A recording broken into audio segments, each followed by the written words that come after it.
Good evening all of you. आज हम लोग महत्वपूर्ण क्वेश्चन जो बिहार बोर्ड 12th के एग्जाम में बार बार पूछा जाता है, लाइन्स एक्सप्लेनेशन, यानी बिहार बोर्ड 12th के एग्जाम में जो सब्जेक्टिव क्वेश्चन होता है उसमें 8 मार्क्स का 8 नंबर का पोइट्री के और प्रोज के लाइन एक्सप्लेनेशन से आता है। और इसमें 4 नंबर प्रोज से और 4 नंबर पोइट्री से, जो लाइन कविता के लाइन बीच बीच में से दे देता है या चैप्टर के बीच बीच में से जो प्रोज है, प्रोज में जैसे स्टोरी हुआ, एसे हुआ, ड्रामा हुआ, ये सभी में से बीच बीच में से लाइन्स दे देता है। तो आज हम लोग पोइट्री के लाइन्स को देखेंगे। जो 2 चैप्टर हम लोग पढ़े हैं, यानी हम आप लोगों को पढ़ाए हैं 2 chapter, sweetest love I do not गो और दूसरा सॉन्ग ऑफ माई सेल्फ। ये दोनों चैप्टर में से हम एक एक 2 क्वेश्चन लेकर आए हैं। पहला क्वेश्चन जो है, पहला जो लाइन्स है वह सॉन्ग ऑफ माई सेल्फ का है, दूसरा क्वेश्चन का जो लाइन्स है वह sweetest love I do not गो का है। ये अति महत्वपूर्ण क्वेश्चन है और इस क्वेश्चन को बार बार 12th एग्जाम में इस क्वेश्चन को रिपीट किया जाता है। इसको हम देखेंगे कि इस तरह के जो लाइन्स आता है तो हम इसको किस तरह बनाएंगे, इस लाइन को किस तरह एक्सप्लेन करेंगे, किस तरह व्याख्या करेंगे, इसको हम देखेंगे। क्वेश्चन नंबर 1 है, I celebrate myself and sing myself and what I assume you shall assume for every atom belonging to me as good belongs to you.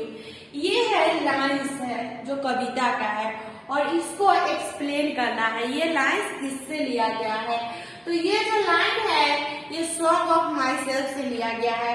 आप देख सकते हैं कि शुरू में ही दिया हुआ है I celebrate myself and sing my self. तो हम इस लाइन को पहले पहचानेंगे कि ये लाइन्स किससे है। तो आप देख सकते हैं कि ये जो लाइन्स है, ये जो पंक्तियां है वो सॉन्ग ऑफ माई सेल्फ का है। अब हम इसको एक्सप्लेन कैसे करेंगे? तो फर्स्ट जो 2 लाइन्स है उसमें हम इसमें लिखेंगे कि यह जो लाइन्स है वह किस चैप्टर से लिया गया है और इनके जो राइटर है वह कौन है। अगर हम इतना पहचान लेते हैं और हम लिख लेते हैं तो 2 मार्क्स मिल जाएगा।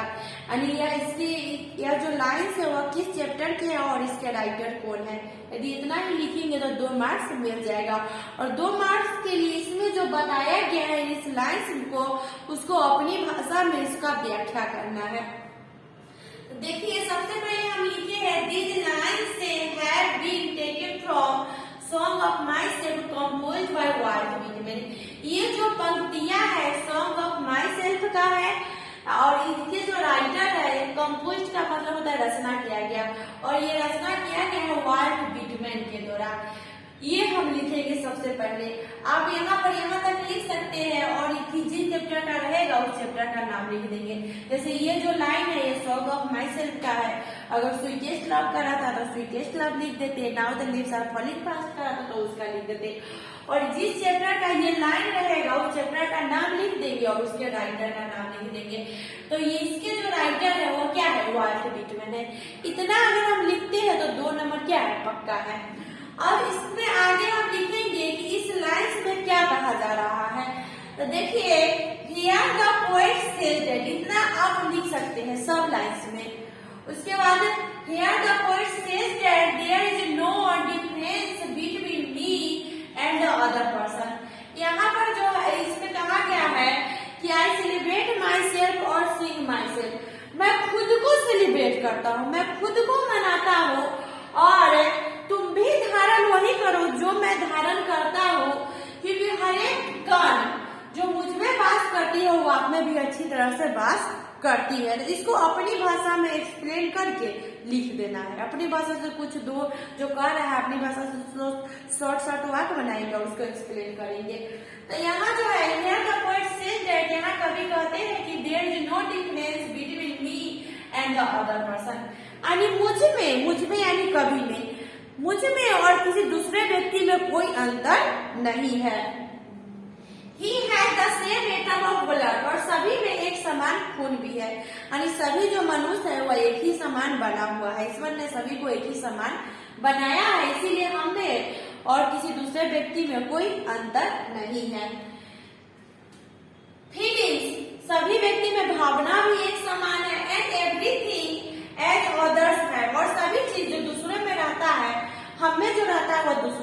यानी सभी जो मनुष्य है वो एक ही तरह बना हुआ है। आगे हम लिख सकते हैं कि life is a beautiful thing, life जो है बहुत ही अच्छी चीज है। And everybody should believe in goodness, और सभी व्यक्ति को अच्छाई में विश्वास रखना चाहिए। ये था 2 लाइन जो इसमें बताया गया है, उसको हम अपनी भाषा में लिख दिए हैं। ये क्या है, इतना अगर हम लिखते हैं तो 4 मार्क्स निश्चित ही मिलेगा। क्वेश्चन नंबर 2 है, when thou sighest not been but sighest my soul away। आप देख सकते हैं कि इसमें ओल्ड इंग्लिश का प्रयोग काफी किया गया है। दाउ, साइएस्ट, विंड, ये सभी ओल्ड इंग्लिश है, और ओल्ड इंग्लिश का प्रयोग जो है वो sweetest love I do not वो चैप्टर में किया गया है। तो हम यहाँ से पहचान लेंगे, कुछ वाक्य देखेंगे, ध्यान में रखेंगे और उस वाक्य के दौरान इस लाइन्स को पहचान लेंगे। तो उसी तरह लिख देना है, this lines have been taken from sweetest love I do not go. Composed by, इसको आप नहीं भी लिख सकते हैं, मेटाफिजिकल पोएट पर लिखिएगा तो थोड़ा आकर्षक लगेगा। कंपोज्ड बाय ए मेटाफिजिकल पोएट जॉन डन। और यहाँ जो लाइन है, पंक्तियां है, वो sweetest love I do not गो से लिया गया है, और इसके जो राइटर है आध्यात्मिक कवि जॉन डन के द्वारा ये रचना किया गया है। इतना ही हम लिखते हैं तो 2 नंबर हमको मिल जाता है। अगर उसके बाद इसमें जो कहा गया है उसको अपनी भाषा में 2 लाइन लिख देंगे। Here the poet says that, यहाँ तक आप सभी पंक्ति में लिख सकते हैं। Here the poet says that, यहाँ कवि कहते हैं कि that can feel his beloved sigh। कवि कहते हैं कि उनकी जो प्रेमिका बिलखती है, आहे भरती है, साई का मतलब होता है आहे भरना, तो मेरी आत्मा को क्या कर लेती है, तो हम महसूस करते हैं, यानी वो जो आहे भरती है तो हम उसको महसूस कर सकते हैं। इस लाइन में क्या कहा जा रहा है, when thou sighest not been but sighest my soul away। तुम रोती हो, तुम बिलखती हो, तो तुम हवा नहीं, यानी तुम जब रोती हो और बिलखती हो तो उस सांस में हवा नहीं, मेरी आत्मा को खींच लेती हो, सोल को खींच लेती हो। तो इसको पहले बता देना है, ये लाइन किससे लिया गया है, तो ये sweetest love I do not गो से लिया गया है, और ये मेटाफिजिकल पोएट जॉन डन के द्वारा लिखा गया है। इतना हम लिख देंगे, उसके बाद इसको अपनी भाषा में 2 लाइन से लिख देंगे। Here the poet says that he can feel his beloved sigh, यानी कभी महसूस कर सकते हैं जब उनकी प्रेमिका क्या करती है, बिलखती है। If she keeps on weeping, अगर वो इस तरह रोना जारी रखती है, यानी ऐसी ही रोती रहेगी, तो his life blood, उनका खून है, उनके जीवन का जो रक्त है, ब्लड है, वो क्या हो जाएगा, डिके हो जाएगा, नष्ट हो जाएगा।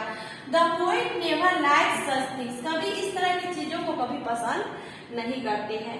ये था लाइन एक्सप्लेनेशन जो 8 मार्क्स का 12th बोर्ड एग्जाम में पूछा जाता है। इस तरह से आप लिखते हैं तो निश्चित ही 8 नंबर आप लोगों को मिलेगा। Thank you watching for this video.